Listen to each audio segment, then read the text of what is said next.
नमस्कार दोस्तों, स्वागत है आपका फिर से एक नई वीडियो में। तो देखिए दोस्तों, दान किस दिन करना चाहिए, तब जाकर हमें दान का पूर्णतः फल प्राप्त होता है। ऐसा नहीं कभी भी दान करने से हमें पूर्णतः फल प्राप्त हो जाता है, ऐसा नहीं है दोस्तों। देखिए, दान तो कभी भी कर सकते हैं, लेकिन किस दिन करने से हमको उस दान का पूर्णतः यानी 100% फल मिलता है, और किस दिन दान करने से कम फल मिलता है यानी 50% या 25% ही रह जाता है। तो पहले यह जानिए दोस्तों कि कलयुग में ऐसा विधान क्यों है दोस्तों, क्यों हमें दान का पूर्णतः फल नहीं मिल सकता। यानी दोस्तों, हम कभी भी दान करें तो हमें दान का पूर्णतः फल क्यों नहीं मिलता दोस्तों, पहले आप यह भी जान जानिए। तो देखिए दोस्तों, क्या बताया है वेद में, सतयुग में यज्ञ, दान आदि कर्म पूर्ण फल देने वाले होते हैं। यानी जो सतयुग था, उस सतयुग में दान पूजा पाठ जो भी कार्य होते थे दोस्तों, वह पूर्णतः यानी 100% फल देने वाले होते थे, ऐसा जानना चाहिए।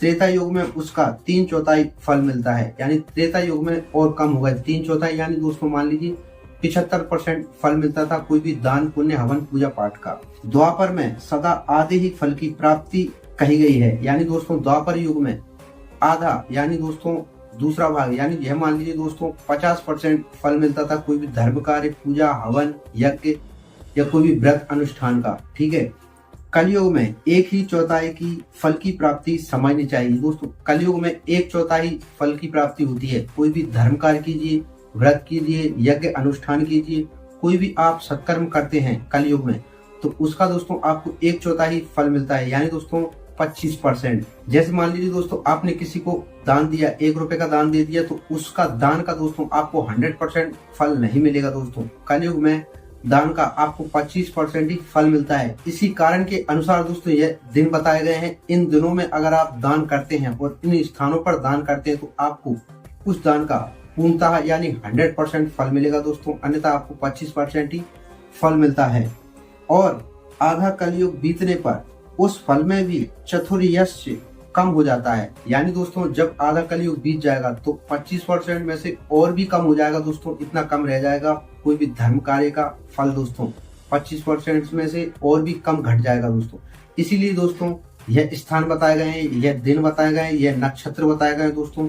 इस समय, इस तिथि में, इस नक्षत्र में और इस शुभ दिन में या इस स्थानों पर आप यह कोई भी धर्म कार्य करते हैं, कोई भी पुण्य, दान, हवन, यज्ञ, कोई भी कार्य करते हैं दोस्तों, आप किसी को दान भी देते हैं इन स्थानों पर या इन शुभ दिनों में, तो आपको उस दान का, उस पूजा पाठ का, उस व्रत का आपको 100% फल मिलेगा दोस्तों।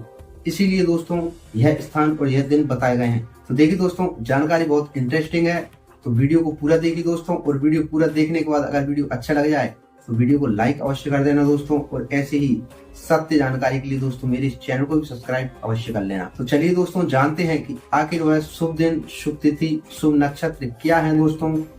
कौन से दिनों में दान करने से या कोई भी सत्कर्म करने से हमको पूर्णतः 100% फल मिलता है। तो देखिए दोस्तों, हे विद्वान ब्राह्मणों, सूर्य की संक्रांति के दिन किया हुआ सत्कर्म पूर्वोक्त शुद्ध दिन की अपेक्षा 10 गुना फल देने वाला होता है। यानी दोस्तों कोई भी आप नॉर्मल दिन में, कोई भी अच्छे दिन, जैसे मान लीजिए कि आज अमास है, पूर्णिमा है, ठीक है, तो इन दिनों में आप दान करते हैं, उन दिनों की अपेक्षा दोस्तों सूर्य की संक्रांति जब होती है, तो उस दिन आप कोई भी पुण्य कार्य में या हवन, दान कुछ भी करते हैं दोस्तों, तो उस दिन की अपेक्षा 10 गुना और अधिक उसका फल बढ़ जाता है।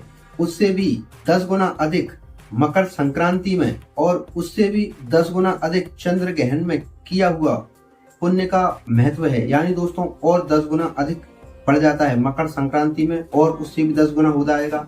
और जब चंद्र ग्रहण पड़ता है दोस्तों, जो मकर संक्रांति में आपको फल मिलेगा, उससे भी और अधिक 10 गुना बढ़ जाएगा दोस्तों चंद्र ग्रहण के दिन। ठीक है, जैसे मान लीजिए आपको मकर संक्रांति पर आपने किसी को दान दिया, तो उसका आपको 70% फल प्राप्त होता है। और वही दान अगर आपने चंद्र ग्रहण जब पड़ रहा है दोस्तों, उस समय किया, तो उस दिन का दान दोस्तों आपको 80% यानी 10 गुना और बढ़ जाएगा, 80% आपको फल मिलेगा। यह विधान है। सूर्य ग्रहण का समय सबसे उत्तम है, उसमें किए गए पुण्य कर्म का फल चंद्र ग्रहण से भी अधिक और पूर्ण मात्रा में होता है। यानी दोस्तों जब सूर्य ग्रहण पड़ता है, ध्यान से सुनिए इस बात, जिस दिन सूर्य ग्रहण पड़ता है दोस्तों, जब भी सूर्य ग्रहण पड़ता है, तो उस दिन आप कोई भी पुण्य कार्य, कोई भी सत्कर्म, कोई भी हवन, यज्ञ या कोई भी दान वगैरह करते हैं दोस्तों, तो आपको उस दान का पूर्णतः फल यानी 100% फल मिलेगा दोस्तों। तो सबसे उत्तम दिन है दोस्तों सूर्य ग्रहण का। सूर्य ग्रहण के दिन दान करने से दोस्तों आपको पूर्णतः 100% फल मिलता है दोस्तों। अब देखिए दोस्तों, आप सोच रहे होंगे कि सूर्य ग्रहण तो कभी कभी पड़ता है, ऐसा तो नहीं कि प्रतिदिन, या मान लीजिए 4-5 दिन के अंदर ही सूर्य ग्रहण पड़ता है, ऐसा तो नहीं। उसे कई वर्ष बीत जाते हैं, सालों बीत जाती हैं दोस्तों, तब जाकर एक सूर्य ग्रहण पड़ता है। तो इसका क्या निवारण है दोस्तों? यह भी वेद में बताया गया है, जन्म नक्षत्र के दिन, यानी दोस्तों जिस दिन आपका जन्म हुआ हो उस समय, वह समय अगर आपको याद हो, यानी दोस्तों जिस समय आपका जन्म हुआ है उस समय क्या जन्म नक्षत्र था, उसी जन्म नक्षत्र में अगर आप कोई भी पुण्य कार्य करते हैं तथा व्रत की पूर्ति के दिन का समय, यानी दोस्तों आपने कोई व्रत रखा हो और उसकी पूर्ति हो, जैसे मान कोई नॉर्मल व्रत नहीं दोस्तों, जैसे मान लीजिए जो साल भर चलता है, जैसे गणेश चतुर्थी का आपने व्रत का रखा हो दोस्तों, वह 1 साल पूर्णतः करना चाहिए दोस्तों, तब जाकर उसका फल मिलता है, अन्यथा नहीं मिलता। पूरे 1 साल हर चतुर्थी को व्रत रखना चाहिए, पूरी 1 साल तक। तो यदि आपने ऐसा संकल्प लिया है और आपने लगातार 1 साल तक चतुर्थी का व्रत किया है दोस्तों और उसका उद्यापन कर लिया, और वह समय है दोस्तों, वह समय और आपके जन्म नक्षत्र का समय सूर्य ग्रहण के समान ही समझना चाहिए। यह 2 दिन ऐसे हैं दोस्तों जो सूर्य ग्रहण के समान ही माने जाते हैं दोस्तों। इन दिनों में जैसे मान लीजिए आपके जन्म नक्षत्र का समय है और जब भी आपकी व्रत की पूर्ति का समय हो, उद्यापन कराया हो आपने, वह समय हो उस दिन, और आपके जन्म नक्षत्र का समय दोस्तों, आपने इन दिनों में भी कोई भी सत्कर्म किया, किसी को दान वगैरह दिया, तो आपको उस पुण्य कर्म का दोस्तों आपको 100% ही फल मिलेगा। यह सूर्य ग्रहण के समान ही समझना चाहिए दोस्तों। इतना महत्व है इन 2 दिनों का भी। इन दिनों को खासकर दान अवश्य करना चाहिए दोस्तों। आप कोशिश करें जब भी सूर्य ग्रहण पड़े तो दान अवश्य करें दोस्तों। आपके जन्म नक्षत्र का समय हो उस दिन दान करें, और दोस्तों आपकी व्रत की पूर्ति का समय हो दोस्तों तो उस दिन दान अवश्य करना चाहिए दोस्तों। यह बहुत महत्वपूर्ण दिन है दोस्तों 3। इन दिनों में दोस्तों आपको 100% ही फल मिलेगा। देखिए दोस्तों, अगर जानकारी अच्छी लगी हो लाइक अवश्य कर दें दोस्तों, और ऐसी ही जानकारी के लिए दोस्तों चैनल को सब्सक्राइब करना ना भूलें। चलिए दोस्तों, मिलते हैं नेक्स्ट वीडियो में किसी और नई जानकारी के साथ। तब तक के लिए जय श्री राम।